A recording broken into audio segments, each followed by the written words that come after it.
Jonathan Del Arco's Hugh Borg in Star Trek, TNG, and Picard explain. In the sprawling universe of Star Trek, the Borg are often depicted as an unstoppable, terrifying collective that assimilates individuals into their hive mind, erasing their identities and turning them into mindless drones. Yet, one of the franchise's most interesting and complex figures emerges from the very heart of this collective, Hugh, the Borg played by Jonathan Del Arco.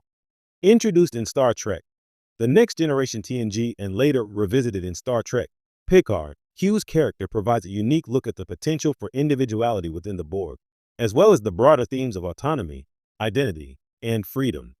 The Borg and Hugh's introduction in Star Trek, The Next Generation. Hugh first appears in the TNG episode I, Borg, the penultimate episode of Season 5. His introduction is both simple and profound. He is a single Borg drone, rescued from a crashed cube by the crew of the USS Enterprise D. The initial plan is to use Hugh as a means to defeat the Borg by introducing a virus into the collective through his assimilation.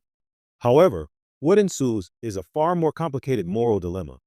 When Dr. Beverly Crusher and the team begin to treat Hugh, they start to notice subtle differences between him and other Borg drones. Hugh is not just a mindless machine.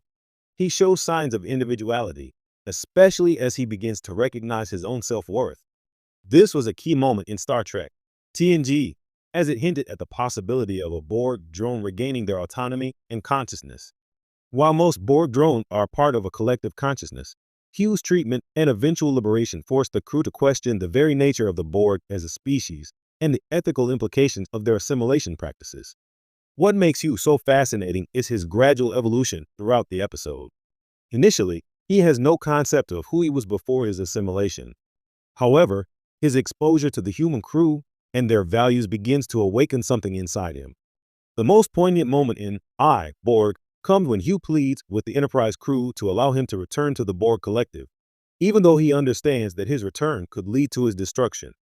He believes that the collective is his only chance for survival, as he has no concept of life outside of it.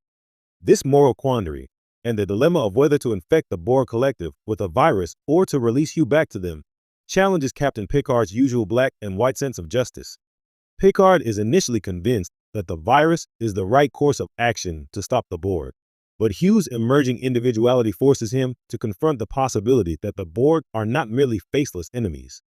Hugh's plea for his autonomy, even though he has only just begun to understand it, opens the door to a much deeper exploration of what it means to be human, and how one might be dehumanized through assimilation. Hugh's return in Star Trek. Picard. Fast forward to Star Trek, Picard, and Hugh's journey takes an even more surprising and profound turn. In Picard's first season, Hugh is revealed to be the leader of a group of former Borg who have been liberated from the collective. This iteration of Hugh is far more than just the individual who was once part of the Borg collective. He has taken on a responsibility to help other freed Borg regain their identity and humanity. He's no longer just a confused, newly awakened drone from TNG. He is now a leader, struggling with the repercussions of his past, the responsibilities of his liberation, and the constant threat of being pulled back into the very system he fought to escape. Hugh's appearance in Picard is a major step forward in his character arc. No longer is he simply a victim of the Borg collective. He is a survivor who has rebuilt his life and now faces the complicated task of helping others. However, Hugh's experience in Picard also highlights the continuing trauma that comes with being part of the Borg. Despite being freed, Hugh's past continues to haunt him, and the emotional scars left by the Borg are still present. His leadership of the liberated Borg group is not without its challenges, as the individuals he helps still wrestle with their former identities and the fear of returning to the collective. Hugh's arc in Picard also touches on themes of redemption, reconciliation, and the difficulty of escaping one's past. When he reappears in the series, it is clear that,